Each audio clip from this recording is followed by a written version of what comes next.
Hello and welcome to the Mage Energetics Prosperity and Abundance Magic course.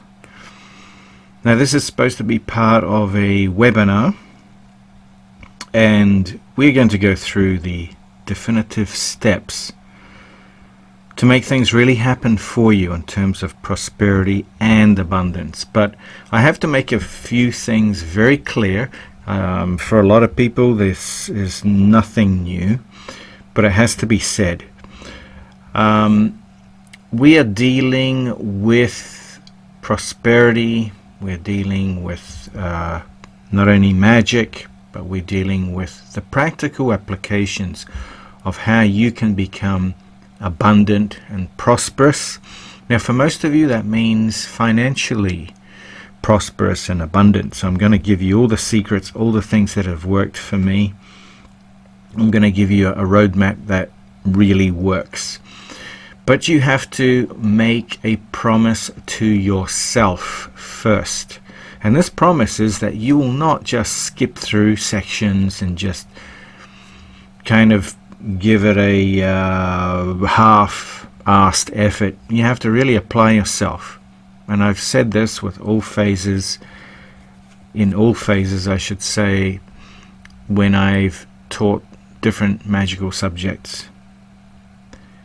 It's very important that you commit yourself 100% or 110%. You got to go beyond just trying.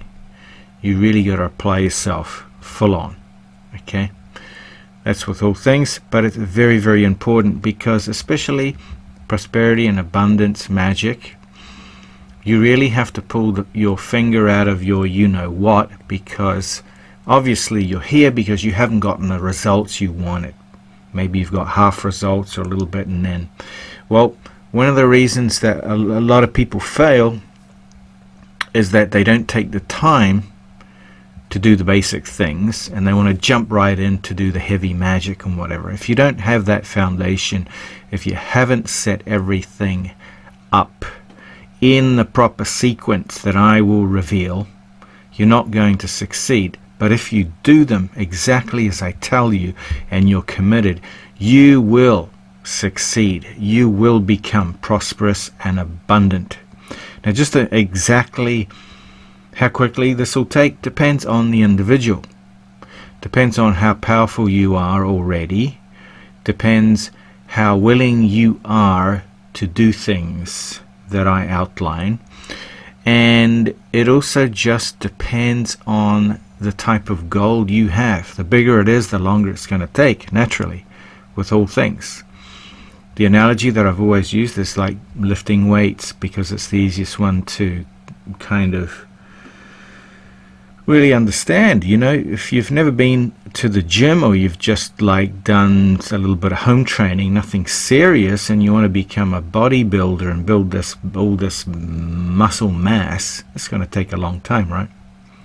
So it depends on the goals. But guess what? If you stick with it and you do it, you will get what you are looking to get. Okay? So for this course, we're going to start with like the precepts, the beginnings, laying the foundation, things you need to know, things you need to do, your mindset, all those little things. And please do not skip forward. Please do not. Do everything that I outline. It's very important, even if you know. And in the beginning few sections, there's a lot of things that you do know, but you haven't done them in the steps that I outline them, or you have missed some things.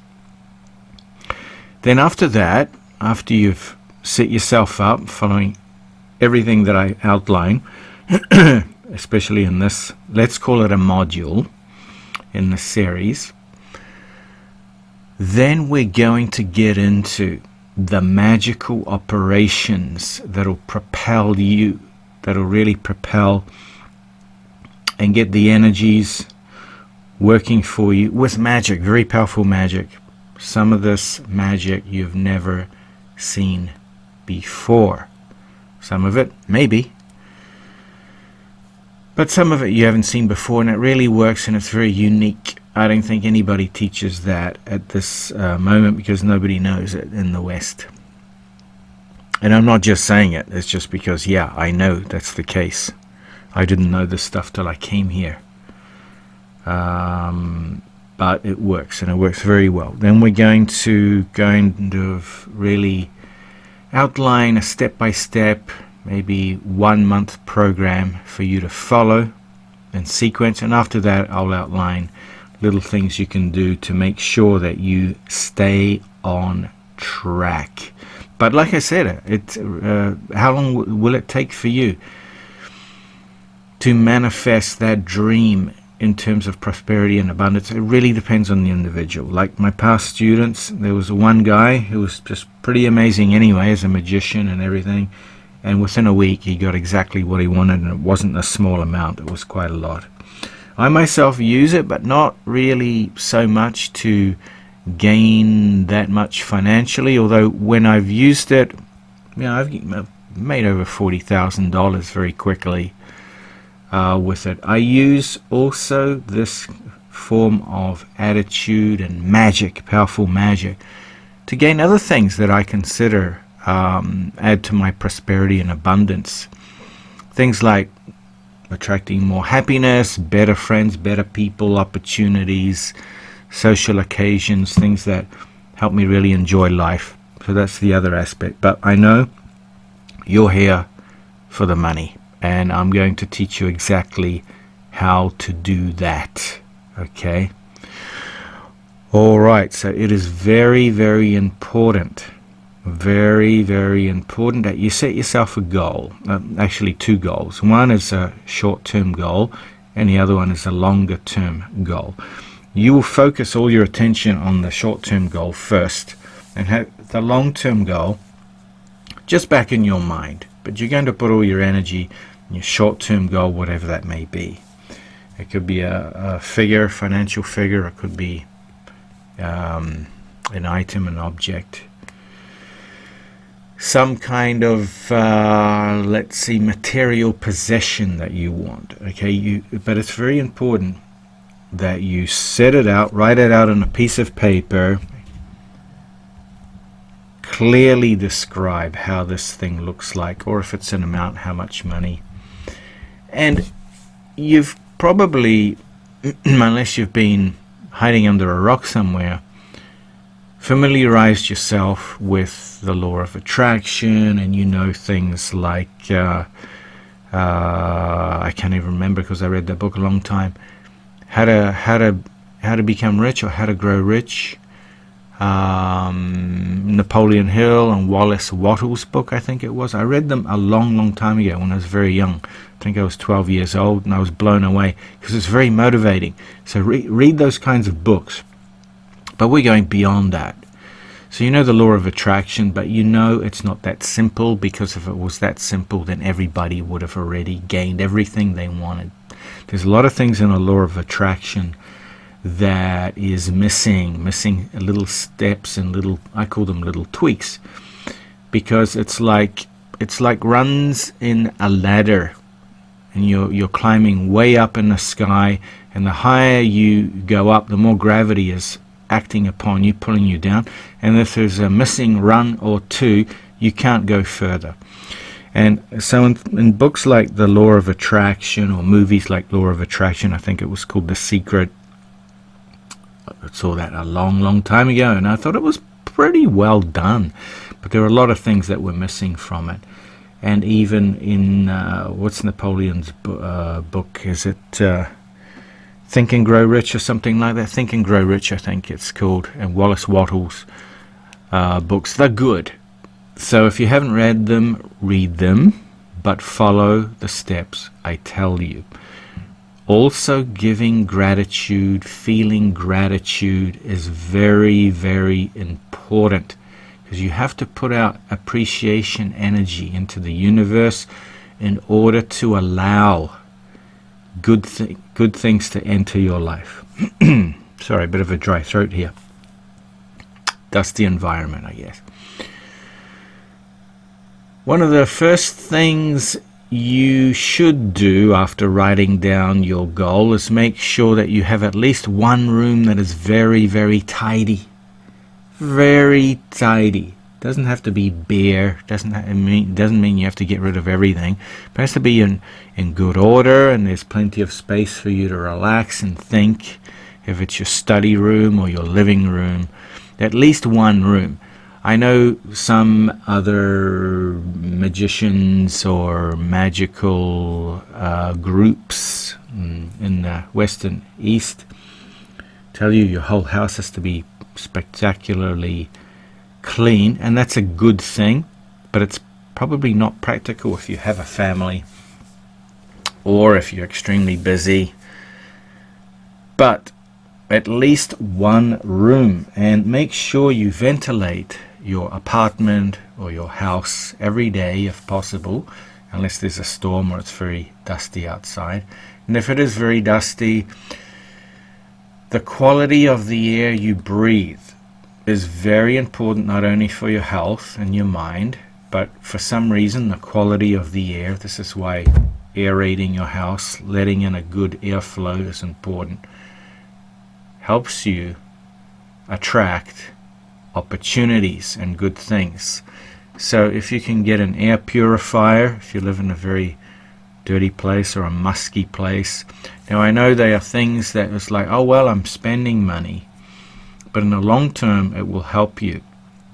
The other thing that will help you is to buy something new that makes you feel good or that makes you look good.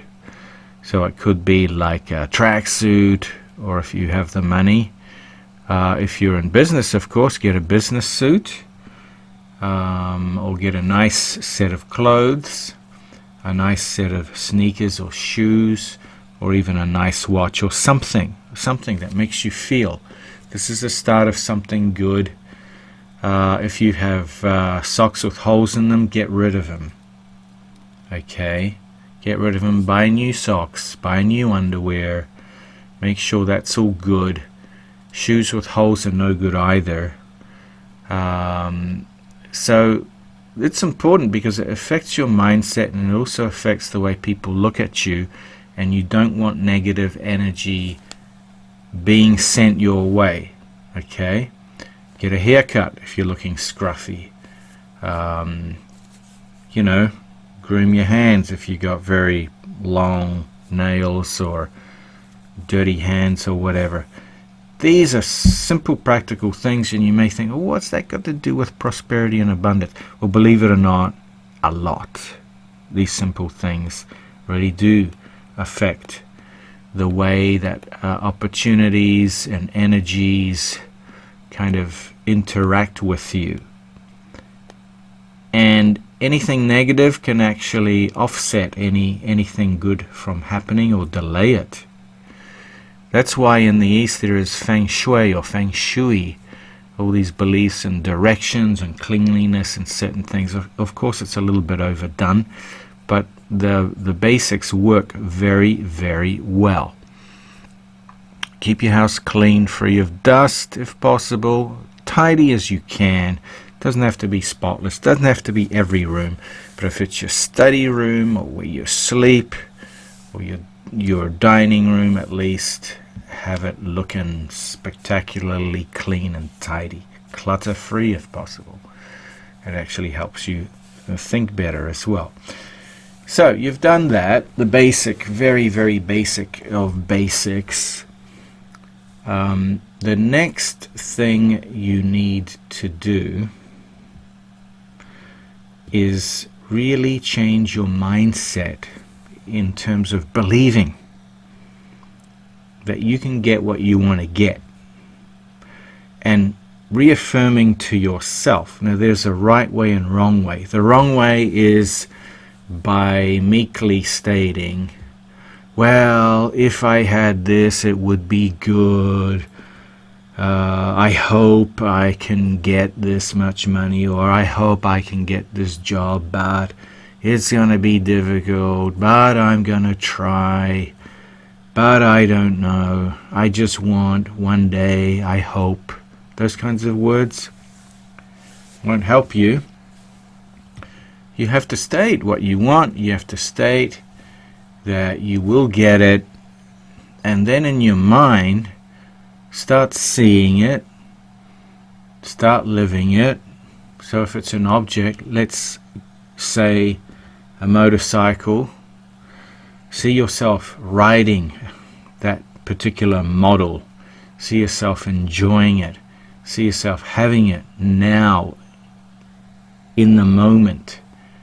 See it parked outside your house or in your garage or whatever. It's the same thing with money. See it in your wallet or see it in your bank account. See yourself enjoying it. So that's very important. Very, very important basic thing. So you're going to be doing this every day when you wake up. But you don't have to spend hours on just, holding this kind of feeling or thinking. Just a few minutes a day.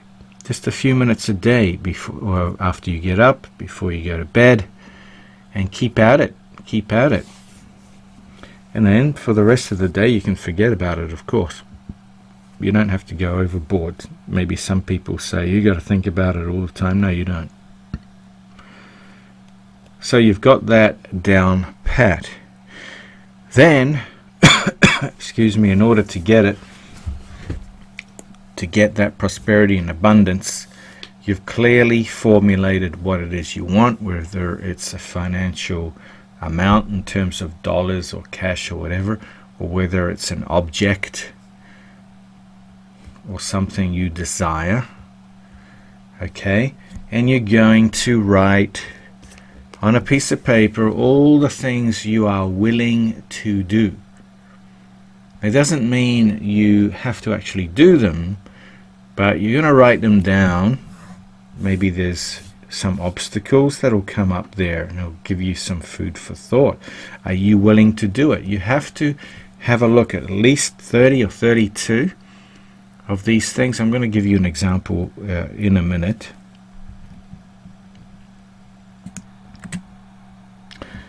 But like I said, the key here is the willingness to do whatever it takes to get what you want.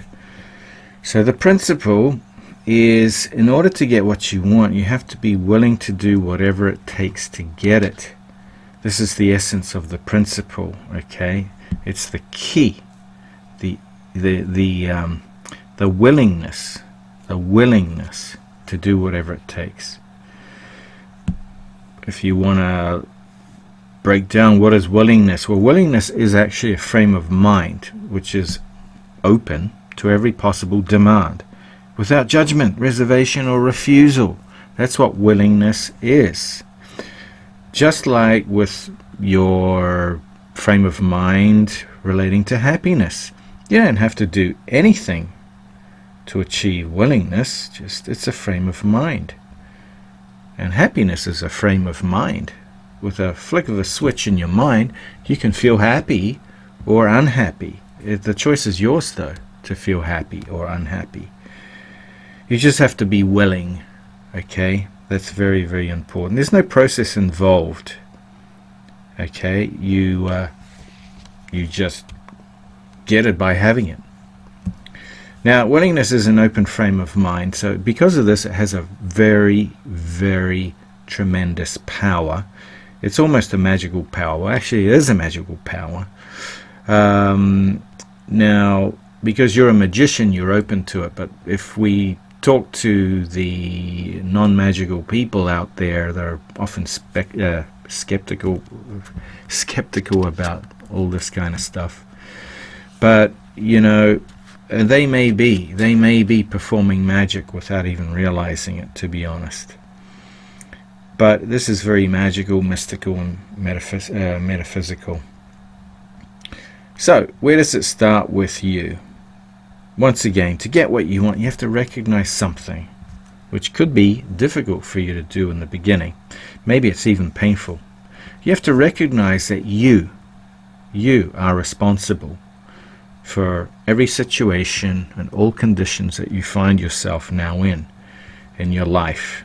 Okay, now I know that life can throw you a curveball, and it may seem like it's not your fault, and it's not always your fault, but there are karmic consequences, past lives as well. But in this one, your mindset attracts a lot of these negative things that happen to you, which are not nice, and you don't even see the correlation to it. Sometimes, like I said, it's just simply karma. It's karmic. But whatever your world looks like right now, basically you alone have caused it to look like that. So whether it's your health or your finances, your relationships, professional life, everything, basically, you have had a part in it, pretty much an 80% part in it, and 20% has been fate or karmic. Now, a lot of people might say, well, I can't help if I was born poor, or I can't help if I was like this, or blah, blah, blah. You know, but if you look at it at birth, you weren't condemned to any situation, more or less, unless, of course, you were born with a handicap. And even then, your attitude and your willingness to do or not do. So, for example, if you just resigned yourself to it, and you're more or less stuffed, right? So look carefully at any situation in your life, be honest about it, and you know, I can guarantee you that you'll eventually see that either consciously or unconsciously, maybe you set it up unconsciously, but you did set it up to be that way. Okay, when you recognize that once and for all, that you are the source of everything which happens in your life, you do actually unleash a very magical, powerful process and a force. Once that you do see that everything which exists for you is your doing, nobody else's, and you'll see that everything which can or will exist in the future can be your creation, and you are in control of creating it, and you have the power. And that's the important lesson here. So recognize this, and recognize that you can change anything if you are willing to. Okay, you can achieve almost anything, unless you know you're saying something that's absolutely ridiculously impossible, like you're going to be flying into space like Superman. That's just being stupid, isn't it? Alright, but anyway, you are the creator, or you hold the keys to creation as a co-creator, because you already know that you are, we are, all of us are tiny fragments of the source of all. Okay, all right, so what do you need to do in order to get this process going? So you've taken control by accepting that you are the source of where you are now, but you are also the source of how things will turn out for you from now on. So that's a huge step. And in order to get to your destination, you have to be willing to do whatever it takes and have that desire. So you need that clear idea of what you want, like I alluded to right in the beginning. So in this process, you have to send a very strong statement of intent, a very strong command, let's say, or a message to your subconscious mind. And one thing you have to be careful of about the subconscious mind is that the subconscious mind doesn't work if your picture is fuzzy. It's like a fuzzy reception on your TV. You can't enjoy that program. You can't really see it. So what are you going to do? You're going to either turn the TV off or change channel. Well, that's what your subconscious does. Okay, your subconscious responds to definite intent. That's very crisp, clear, and sharp, specific ideas, detailed ideas. So if you're going to just say to yourself, oh, I want a lot of money, what does that mean? What does a lot of money mean? For everybody, it means something different. And your subconscious will say, well, I don't know what that is. What is a lot of money? You know, $2. Oh, that's a lot of money. I mean, if you break down $2 in coins, or $1 in 1 cent coins, wow, that's a lot of money. So that's probably all you're going to get, if anything. Okay, you have to say exactly how much you want or what it is you want. And you can't just say that, for example, let's say you're living in a really, really cold, damp place and it's awful, and you say, well, I want to move to a warmer climate, a warmer area. Well, that's not going to work either, because where is that? Where is that? Could be any part of the world. So it's just, once again, a fuzzy idea that's not going to work. So that's why I told you to write down specifically what you want in words. Make it as specific as you can make it, and then start seeing it. All right? If you're not clear right now what it is that you want, then the first thing maybe you should do is state very clearly your intention to discover, to find out exactly what you desire in a specific area of your life by a certain point in time. So write down that you want to find out exactly what it is that you desire by the end of next week. And pay attention to your dreams, pay attention to things happen in your life, pay attention to a lot of things, and start thinking about what it is you really want, because it's very important. Then once you have that, you can write down your statement, your clear statement, your clear message to your subconscious mind about what it is that you want. Okay? Then I did say commitment. You have to have that commitment. Now, this is like willingness. Okay, commitment is a definite attitude, right? It's a definite attitude. It's that confident feeling that whatever happens, you're going to continue to chase this target, this goal. And let's step back a bit. Remember that I just said whatever happens.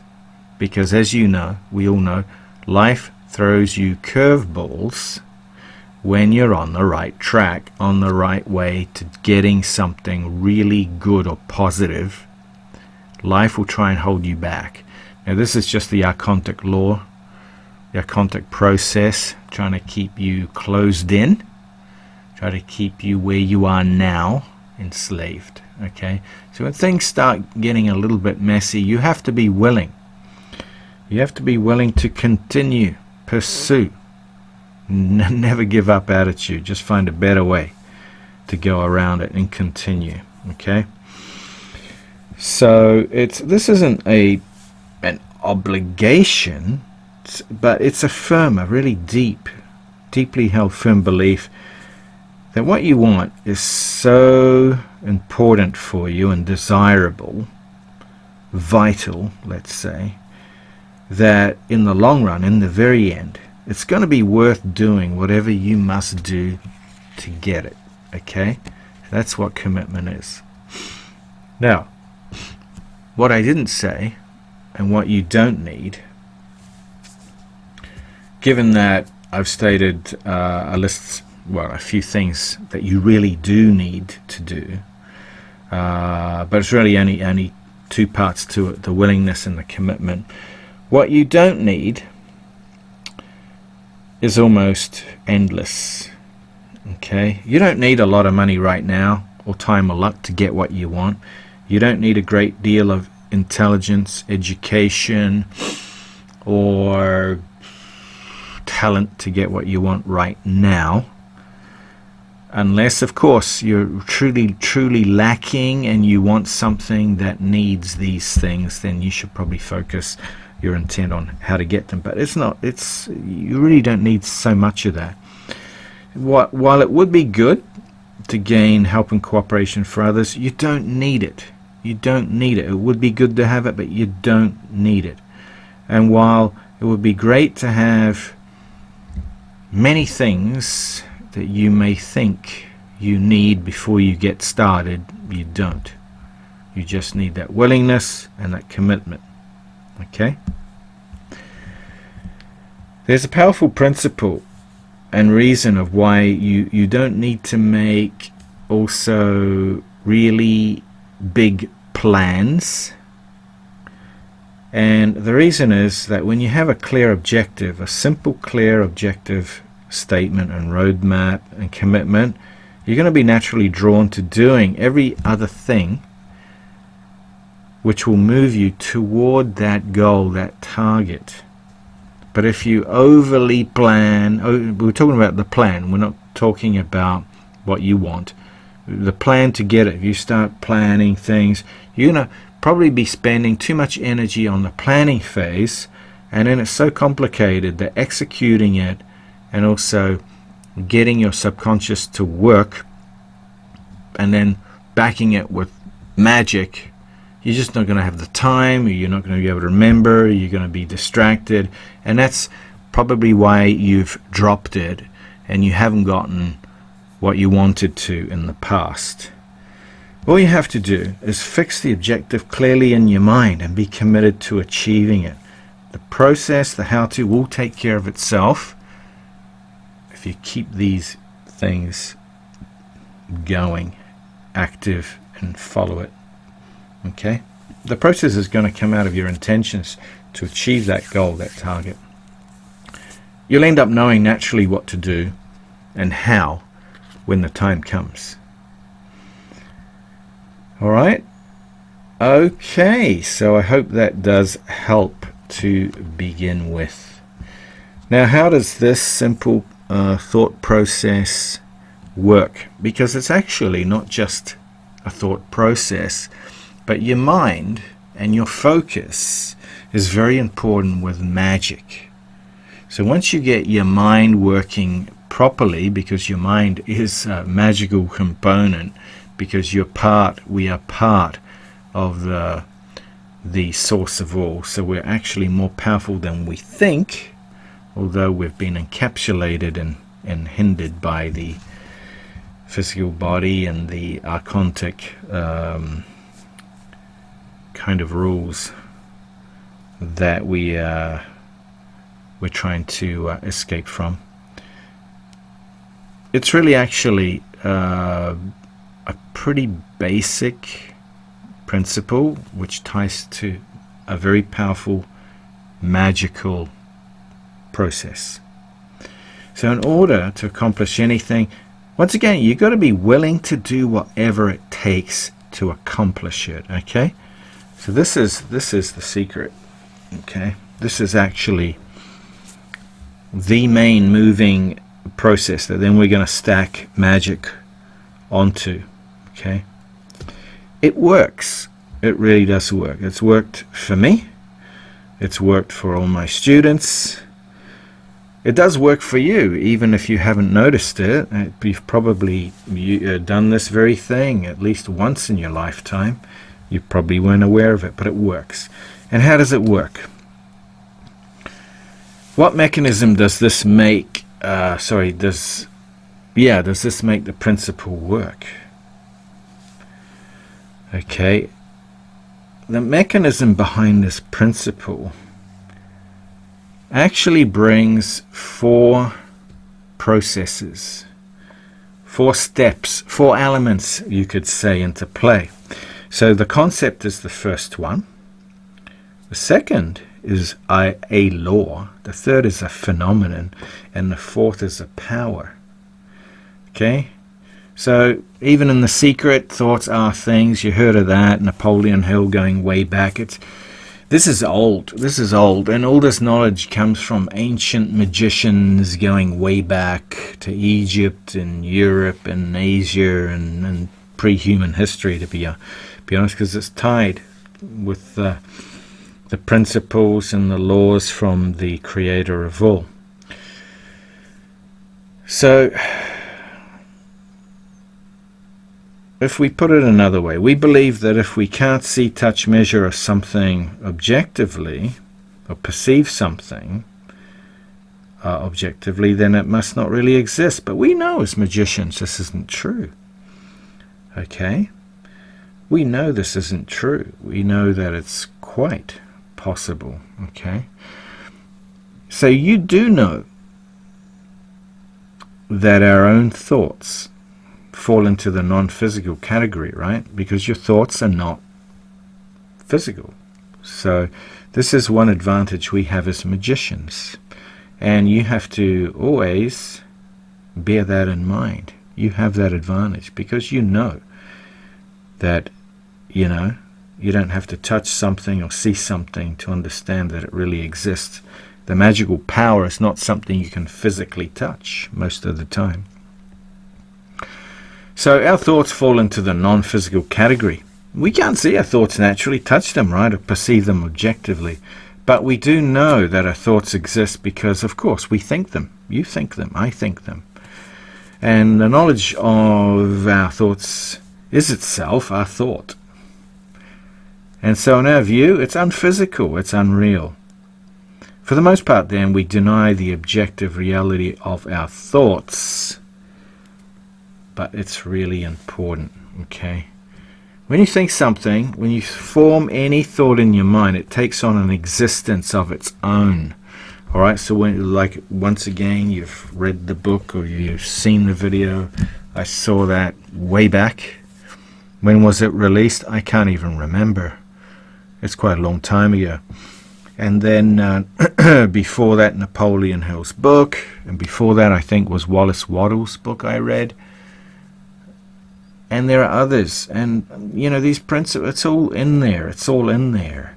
And before my magical training, it was all in there. And then when I started magic, I saw all these things working. So you have to remember, because even as a magician, sometimes you may forget. We may forget that as magicians, especially as we gain more power, as you gain more power, you have to be more focused on your thoughts, because whatever you're thinking as a magician is way more powerful than when you weren't a strong magician, when you weren't a skilled magician, if you know what I mean, right?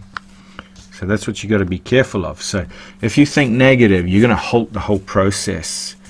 If you fall off the rails or something and you start doubting yourself, automatically things stop. Same thing to get things going. You have the power to get things going way faster now. Alright, so, if we go back in history, there's quite a few enlightened thinkers that have recognized that thoughts are indeed real. Alright, these thoughts possess an objective reality, an existence that is apart from us. Once we plant the seed, it's like we birth something with a thought, and it starts living. Okay, this is magic, but it's the process, and it's the principle that all beings follow this law and are part of this phenomenon. Okay, thoughts are indeed things. So whether you form this thought carefully or casually, whether you think it intensely or lightly, whether you consciously drag it up or it springs by accident, the moment you think of it, especially as a magician, you've got to be very careful, because this thought actually becomes real. So if you want to eliminate it, you got to backtrack and say, no, I don't want that to happen if you think of something negative, okay? But it's a thing, and it's a thing like, the chair you're sitting on now, the couch, or the table that's in front of you. Okay, so what is the significance of this concept and keeping this firmly in your mind before we practice all this magic, the rituals, etc.? Well, why is it important that thoughts are things? Well, because of things, thoughts fall within the operation of an important universal law. Like I've said, Napoleon Hill, The Secret, blah, blah, blah. There's so many. The law of attraction. Okay? Now, simply stated, this law of attraction, as you know, states that things attract other things, and the more similar the things are, the stronger their attraction is to each other. All right? So we evidence this in nature all the time, from the largest planets to the tiniest microbes. Attraction rules them all. Okay, this attraction principle, where it's gravitational, energetic, it's there though. You know it, right? You know where I'm coming from. So we're still talking about thoughts, right? So in this section, so as thoughts, this law means that whatever or whenever you think of something, the thought immediately attracts its physical equivalent. So thinking about eating, you're thinking about food, and you visualize food, and what's going to happen? You're going to get, quite an appetite, and before long you're eating, right? Okay, so that's the simplest kind of example I can give you. But here's another one, right? If you think of something sad, okay, if you think of something sad and you really get into thinking it and start seeing it, before long you're going to be feeling down, or maybe there's a tear starting to form in your eye there. You might even begin crying, right? Okay, so there we go. So you understand it, right? Every book, for example, that's ever been written on the subject of positive attitudes has preached this truth.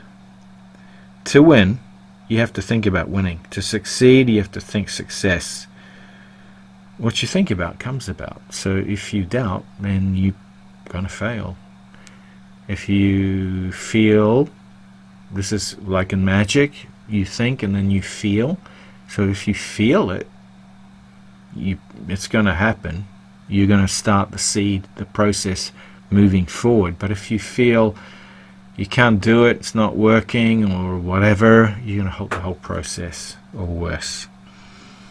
Alright? Now, in objective reality, though, the thought of winning attracts the physical counterpart of winning, meaning the victory itself, but the thought of success attracts its physical counterpart. I mean, like I said, the bigger your goal, the longer it's going to take. The more powerful you are, the faster it's going to take. That's the reality. And this is why willing, and commitment is so important. You have to keep going until you gain it, okay? Alright. Now, let's talk about the phenomenon, like I mentioned. This is the third step, right? The third step in this process. Phenomenon is all about accelerating acceleration. So when you think of something, for example, let's say it's you want a certain amount of money, a small fortune. Okay, let's go for something big like $10 million. The thought immediately begins attracting its physical equivalent, but it doesn't mean you're going to get it the next day, right? Doesn't mean you're going to get it at this moment. This moment is the seed, like a plant. You don't have a fully blooming tree or flower in an hour or a day. There is a process of watering, making sure the fertilizer is there, getting enough sunlight. So this is where the willing and commitment comes in. That's my analogy, okay? But it does immediately begin drawing that $10 million towards itself, let's say, towards you, the holder of the thought, whoever thinks of it. But in physical reality, $10 million seems almost impossible, seems a long away from where you are right now, right? So the prospect of you actually having that amount of money seems almost impossible, quite dim. However, help is on the way. And this help comes in the form of accelerating acceleration. So simply put, this phenomenon is when things begin moving towards one another. They move at an increasing rate. Not only are the things themselves moving faster, okay, but their rate of movement is getting faster with each passing moment. So when you think of having $10 million and you commit yourself to actually having it, that money does begin making its way toward you. And once this process has begun, it moves faster and faster. Okay, until you can no longer keep track of it. If we look at the stories of many millionaires, they usually say, for example, Well, the first million took maybe 10 to 20 or 30 years to make.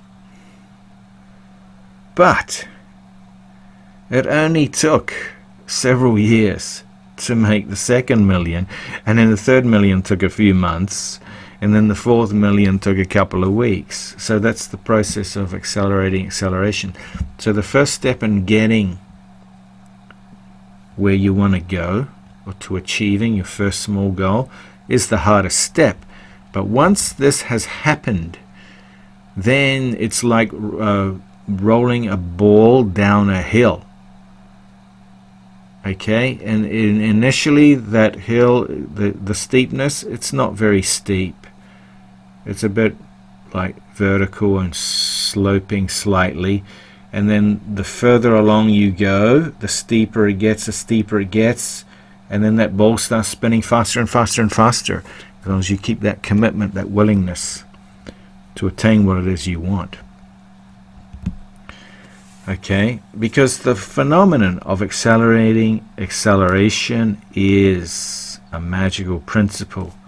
The law of attraction, which you are working with, is so powerful that once things pick up momentum, they fly towards you. They fly towards each other with increasing speed. The things that you want fly towards you more quickly and easily as the time goes by. Okay, so the key word is commit. When you commit, you turn toward the thing you want. You open yourself to it, you welcome it, and you set these magical laws of attraction into motion simply by saying the word. And the rest is taken care of automatically with acceleration, which brings us to the fourth point, and that's the power of your open mind. And this is a very mysterious power for most people, because not only, well, let's just say most people choose not to understand it. Most people have their minds made up on life's major issues, and they don't really want to be bothered with changing their minds by keeping an open mind. They have already a set principle in their thought process, and anything that challenges it, they'll push back on it, instead of like, hey, let's keep it open, let's follow this, let's do this. No, they're going to like push back on it. So that's a bit of a problem. But the power of an open mind is like an open window.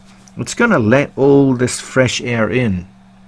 And in terms of magic, the correct and proper, powerful magical energies and opportunities to enter. Okay? It allows the phenomenon, like I just described before, of acceleration to run free. So the open mind permits its thoughts to find their physical equivalents in ways the closed mind may not consciously know about. And with speed, the closed mind may not have consciously thought possible, because that's how it works. You are a practitioner of magic, so you may not be aware of the principles behind your magic, but you know all about magic, right? So you know it's possible. But it can't be possible if you're blocking it or you stop the process. So the open mind is this window to limitless possibilities in this universe and beyond, because you are a co-creator. You are part of the source of all. You're just entrapped in this archontic process which we're in, but we're going to escape ethically, not by offing ourselves, not by doing anything stupid like that, because then you're going to come back in the same situation, but maybe worse, and with worse amnesia. So it's like a contract we're in. I explained this in other things, so I'm sorry if I'm repeating myself, but it's very important because it's important. Okay. So this open mind is what makes everything else works. The concept, the law, the phenomenon, and the principle itself. So what keeps this principle from working? Why has this somehow kept it from working for you in the past? Okay. Well, like I mentioned, the principle that we're talking about is actually automatic. It works by itself. But it doesn't mean it works all the time or that it can't be stopped. Okay, now let me explain. The fact is, people do stop it far more than they allow it to work. How? Alright, let's have a look at an example. Let's say you have a clear objective, right? Let's say something big. You want to be president of your company that you work in, if you're working at a company, within the next 5 or 7 years, right? And you realize that in order to reach your goal, all that's necessary is that you're willing to do whatever it takes to get it, right? So, let's say you're a hard worker, you're very methodical. So you sit down and you start making a list of all the things you feel are necessary for you to reach this particular goal, right?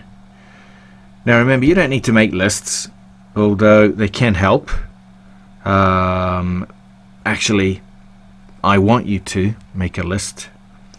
But in the future you probably won't need to. But if this is the first time you're performing this form of magic, yeah, make a list. Okay, and let's say, for example, your list say something like you begin with okay, I'm going to work in every department of the company.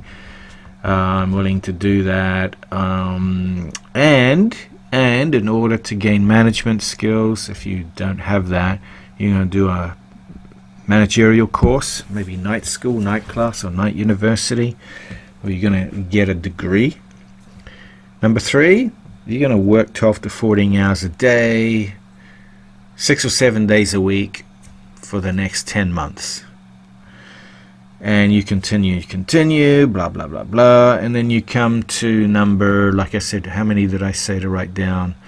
If you don't reach it, it's okay. But let's say you reach number 32, and it says, okay, you're going to have to be willing to relocate far, far away, maybe to another country. You got to be willing to do that for your company and live there for 3 or 4 years. And then you think, wait a minute, yeah, if you want to be a president of this company, a lot of the managers are doing that. They're moving overseas to another branch, and they're staying there for a couple of years, or far off in another part of the country. And you think, damn, no, I'm not willing to do that. I've got everything here. No, I'm not willing to do that. It's like, man, I like this town, my family's here, my friends are here, my hobbies, everything's laid out. I don't want to do that. Relocating, especially to a place if it's a colder climate, no. And at that point, everything stops. The door closes, wham, the magic is just, in a split second, short circuit. The principle's completely fried now. So you interfere with the law of attraction and slam the brakes on acceleration with that attitude right there and then, because you closed your mind. Okay, so this is what I'm saying, open mind. I mean it in that way. You closed your mind to think, yeah, okay, I'm focused on getting what it is that I want, and I'm willing to do this. I'm willing. Okay, when you say you're not willing, you don't want to, with respect to anything that it takes to get what you want, you instantly shut down this powerful magic, this powerful process, the mechanism that was automatically starting to bring your goal, draw that thing, whatever it was that you wanted towards you. You know, if you say, or when you say, oh, I'm not willing to do that, or I don't want to do that, or no, that's not good for me, no, I'm not going to do it, then you close your mind at that point, and everything stops. Okay? So maybe right now you may be thinking, hey, wait a minute.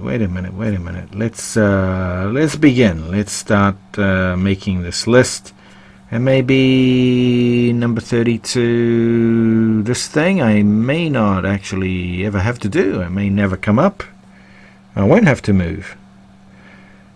So whatever your barrier is, whatever you're unwilling to do, that barrier will come up without fail. And it'll come up early, maybe even the very first thing. So that's also the wrong mindset. You're not willing, but oh, maybe it won't. No, you have to be clear that you are willing. You are willing. Okay, all right, I'm willing. Yeah, I'm willing. And not just saying it, but in your mind you're thinking, shit, no, I don't like that. Because if that is true, it's not going to work. That's the reality of this magic. So if you set a goal, you find it involves something you're unwilling to do, you might as well save yourself a lot of time and trouble. Forget that goal. Start looking at something different, okay? Start looking at something different. There are plenty of worthy goals out there for you to focus on, okay? You just got to find one that you're willing to do, whatever it takes. And you will get that, okay? You'll get that. So, that's not, telling you to change focus that's not a quitter's mindset. It's not a defeatist attitude. It's actually finding something that you can work your magic on realistically. Okay? And, I went through the process. I mean, my students do the same process, and sometimes we had to change goals, and we started getting exactly what we wanted. Exactly. And I have, and I do it when I need something, I want something. This principle always works for me because I'm willing. Look where I am now. Where am I living? Well, it started way, way, way back when I was living in New Zealand, and I was willing to move to achieve certain things, which I'm not going to reveal to you, but I've achieved them all. I was willing to move here to Japan. I was willing to start with no money at all when I came here. I was willing to work. How many hours was it? I was working at one point 16 hours a day for 6 months. It was pretty arduous, especially in summer. But I did it, and I attained my goal. This is going way back. And then I wanted something else, and so far it's been pretty good. But I'm not that material right now. I've got other goals. But what I'm saying is very important for you to follow, because I want you to get what you want, okay? I do want you to get what you want. Okay. All right. So this is important. And gratitude is probably the fifth, let's put it the fifth step, but it's also very important. Every day when you wake up, have gratitude that you're alive. Have gratitude that you've woken up this day. Have gratitude that it's raining outside, so you're not suffering from dehydration, or there isn't a drought. Have gratitude when it's a sunny day. Have gratitude and give that gratitude to plants and people, okay? Because this also helps smooth the way for good energies and removes any barriers. And you give thanks and you receive. You receive, you give, that flow goes. It's part of the principle. And when you start achieving small things, give gratitude. It is so important.